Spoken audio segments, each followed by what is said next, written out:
My girlfriend has two stalkers. One is a 70-year-old neighbor who just confessed his love for her, and the other is a man who tried to break into our apartment because he claims he's a robot from the future who needs to recharge the force field in our basement.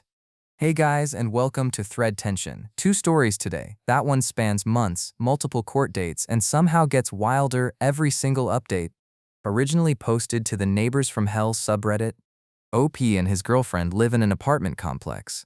A few months before the first post, OP discovered a handwritten note attached to some packages outside their door.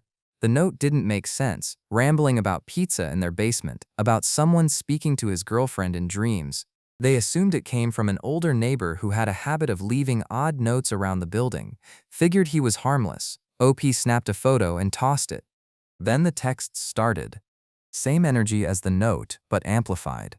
Whoever was sending them claimed to know OP's girlfriend worked for NASA, the CIA, and the FBI, claimed to have a camera on their apartment 24 hours a day, 7 days a week from space, said he was purchasing the entire complex for $30 billion and would find her.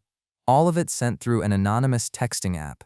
OP reported everything to the apartment manager. She documented it and mentioned that a man had been wandering the property at night, caught by multiple neighbors, telling anyone who confronted him that he was buying the complex.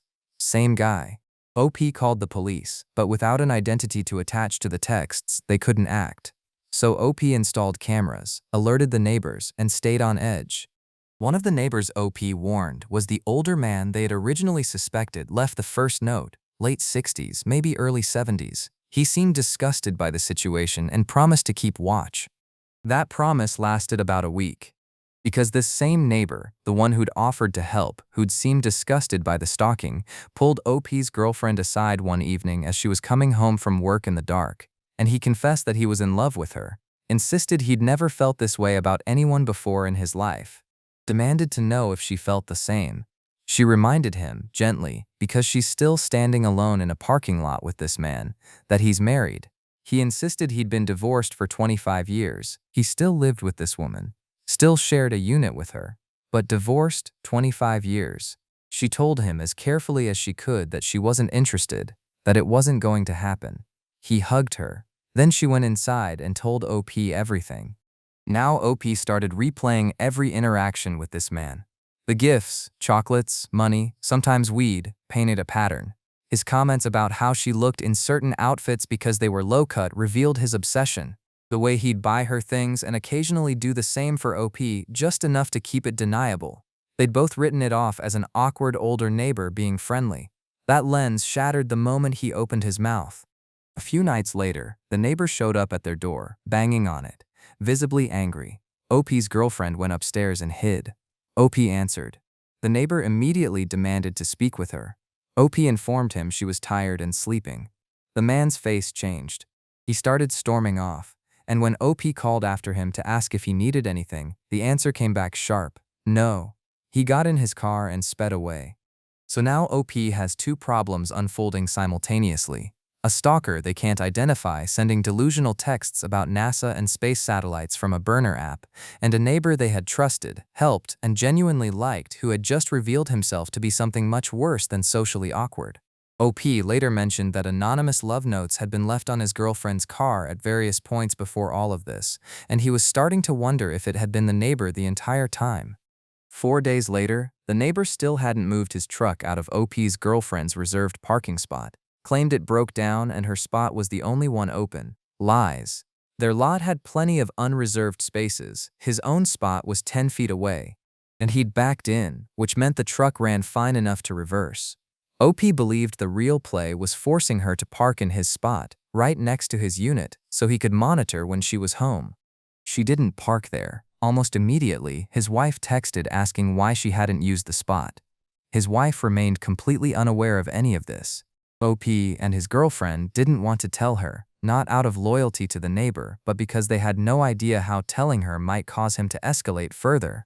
The next morning, OP's girlfriend found her car keyed. No proof, but they had no issues with anyone else in the complex, and the damage appeared the day after the angry visit.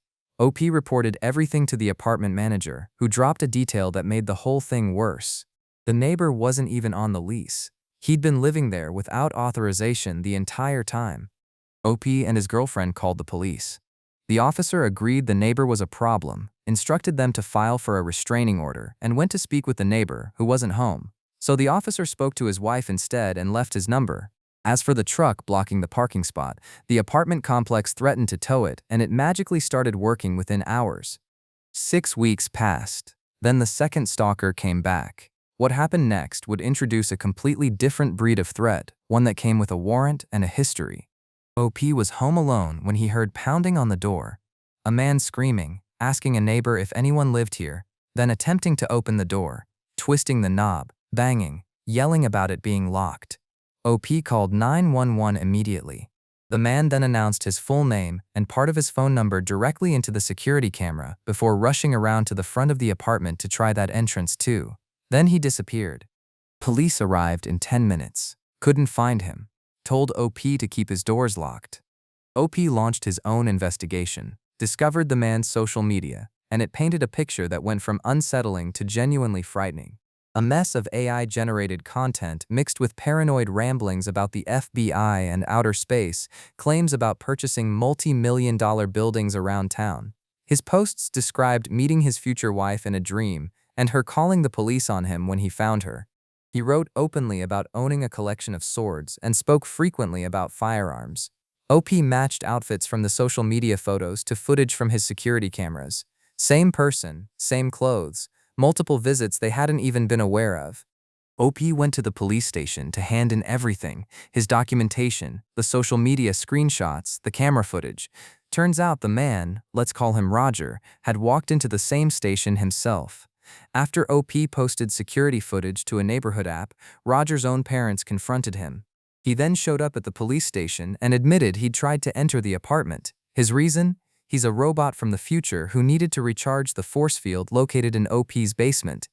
The police never called OP to tell him any of this. He only found out because he walked in. Meanwhile, the apartment complex discovered that Roger had been emailing their corporate office claiming he'd purchased the building and demanding all residents be evicted immediately. He'd also kicked in the laundry room door and tried to enter another neighbor's unit. So OP and his girlfriend filed for protective orders against both men. 2 stalkers, 2 court dates. But what happened in those courtrooms would expose 2 completely different types of danger, and why the man who seemed less broken might actually be more frightening. Roger's hearing went first. He arrived ready to perform. The moment the clerk spoke, he accused her of being in the CIA. OP's girlfriend was sworn in and began explaining the months of relentless harassment. When it came to Roger's turn, he spiraled into a tangent, claimed they'd worked together at NASA, insisted he was actually a clone and it was his clone causing the trouble, bragged that he'd been to every planet in the universe, and crowned himself the inventor of Looney Tunes. The judge asked if he understood why he was there. Roger said yes, then claimed it was all a misunderstanding because he thought OP's girlfriend was someone else with the same name from NASA, and if she'd just told him he had the wrong person, he would have left her alone. The judge granted OP's girlfriend a protective order for 1 year, the maximum, and that's when Roger's behavior shifted. OP's turn arrived next, and what happened in the courtroom showed that Roger's delusions had no limits. Here's what's important. Roger accepted the verdict without fighting it further. His grasp on reality was so fractured that the court's authority meant nothing. He'd just move on to the next part of his delusion. Roger got agitated. Security went from 1 officer to 3. He kept interrupting, insisted the case had nothing to do with OP, and fired back that if he didn't want someone breaking in, he shouldn't live there. The judge warned him to be quiet or he'd be removed. Roger managed 30 seconds of silence. When OP described not being able to sleep because he never knew if Roger might show up and get inside, Roger's response was simple. Then don't sleep there. He told the judge he'd purchased the apartment complex, sent a $1 billion check, and if anyone had questions, they could contact NASA. The judge granted OP a protective order for 1 year. A few weeks later, the apartment complex issued a no trespass order. Roger showed up anyway, still convinced the building was his to claim. Tried to get into someone else's unit. The police caught him, and the last OP heard, Roger landed on a mandatory psychiatric hold. He'd also been flooding the complex with emails claiming to be the Pope. OP later discovered something chilling. Roger was a serial stalker, over a decade of this behavior with different women. Nobody had ever reported him before. Now for the neighbor, the one who started all of this. His court appearance would become something else entirely, a masterclass in manipulation and delusion, but from someone fully aware of what he'd done. He showed up to court late, called everything OP's girlfriend said blasphemy and lies, demanded a court-appointed attorney. The judge explained this wasn't criminal court. He'd have to hire his own lawyer. He ranted about never having done anything wrong in his life. The judge offered to postpone. He finally agreed. 2 weeks passed. A massive storm pushed it another 2 weeks. During that month, the neighbor parked in front of their unit and spent entire days outside scraping a shovel across bare concrete whenever he saw OP or his girlfriend. From lovesick to hostile, the switch was total.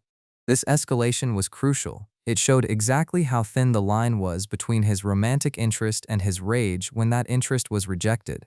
What looked like romance was always control, and rejection just stripped away the mask. The second court date arrived. The neighbor didn't show, never found a lawyer, never called. He just pushed the hearing 2 weeks and vanished. What OP suspected was a final power play. OP's girlfriend presented everything. Years of escalating behavior, the love letters, the gifts, the comments about her body. Multiple neighbors testified he'd been living there for years despite lying under oath at the first hearing about his address.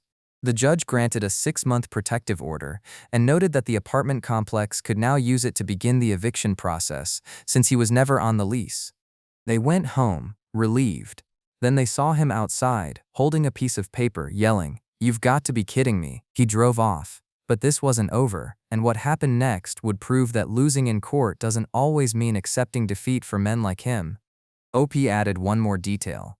Back during the original post, commenters pushed them to tell the neighbor's wife. They eventually did. Her reaction was immediate: refusal, complete denial that any of it happened. On court day, she showed up supporting him. When OP looked into the neighbor's history, he uncovered something darker. The man had been accused of stealing women's underwear in a previous neighborhood. His wife stayed through that too. But this story wasn't quite finished.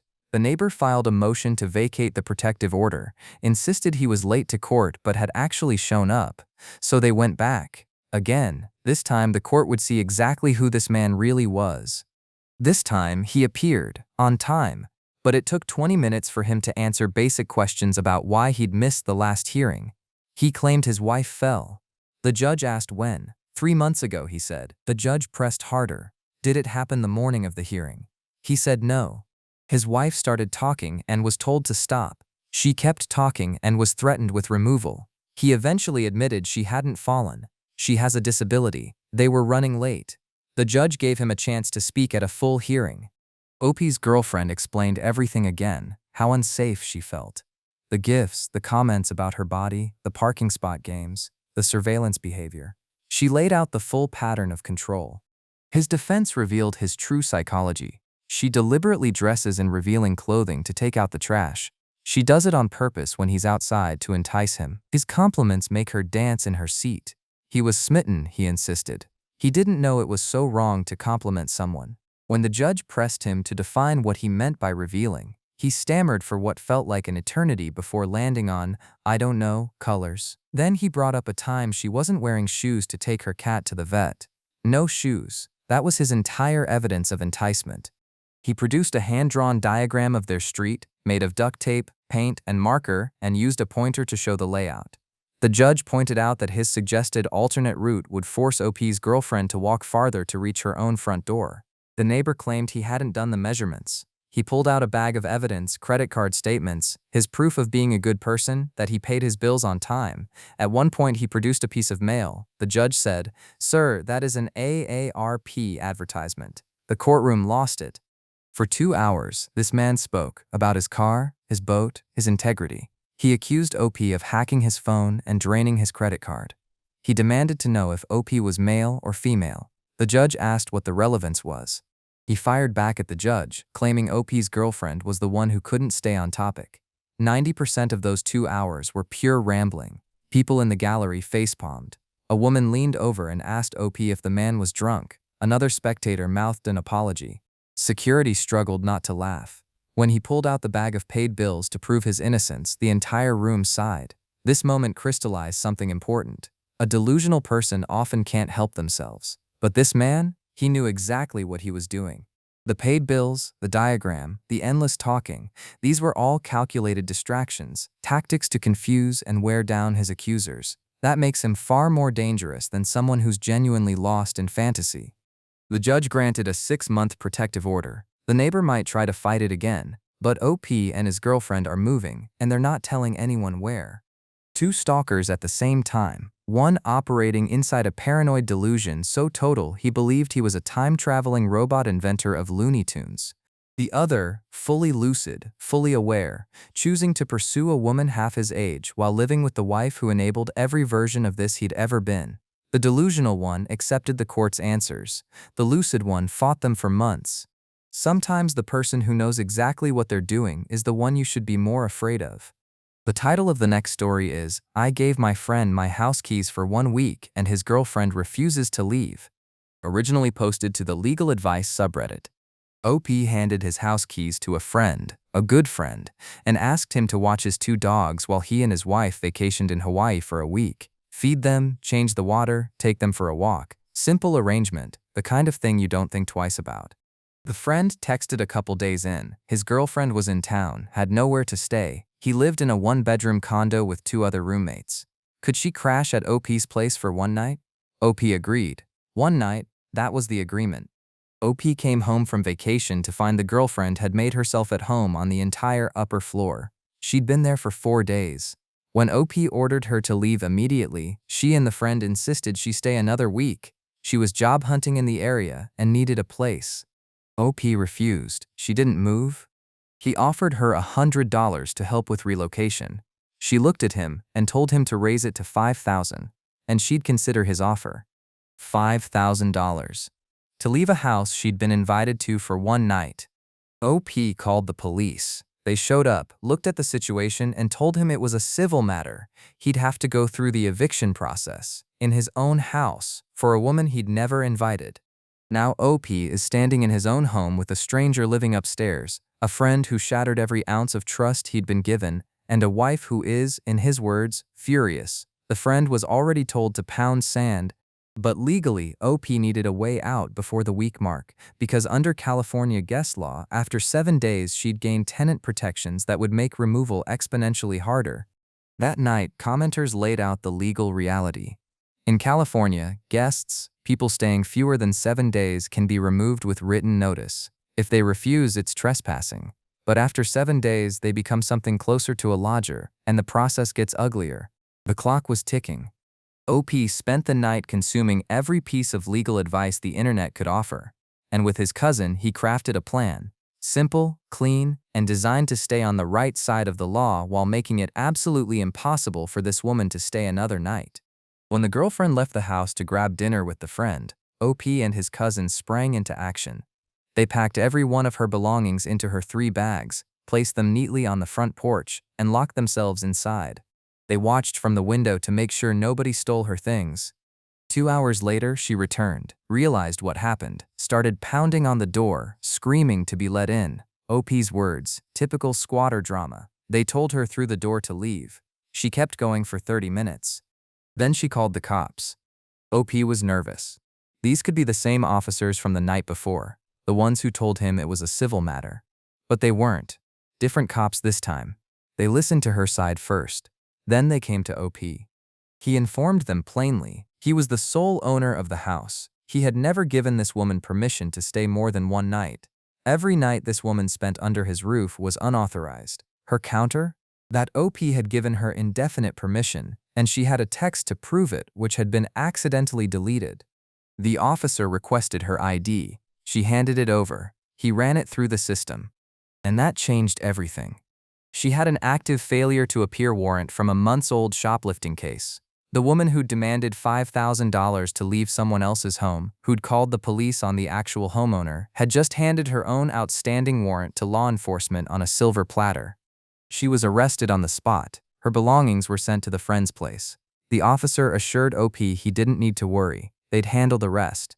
When someone in the comments asked how the friend reacted to all of this, to his girlfriend being arrested, to the entire scheme collapsing, OP's answer was 3 words. He was nowhere to be seen. Gone. Didn't show at the door defending her, didn't call to apologize, offered no explanation, just gone, which told OP everything he needed to know about who this man had always been. There's a particular kind of betrayal that only works because of trust. OP didn't give those keys to a stranger. He gave them to someone he believed in, someone he'd helped, someone he considered close. And that person turned a week of dog-sitting into a housing scheme for a girlfriend with an arrest warrant and a $5,000 attitude. The thing about trust is that it doesn't just break. It teaches you something about the person who broke it, and sometimes about yourself for offering it. OP got his house back. The friend lost a lot more than a set of keys. So here's the question I keep coming back to. We talk a lot about protecting our homes, locks, cameras, legal rights. But what about the people we hand the keys to willingly? How do you recover from the realization that someone you trusted didn't just let you down, they planned around your generosity? And how many of us have a good friend who'd do exactly this if the opportunity landed in their lap? Let me know what you think in the comments.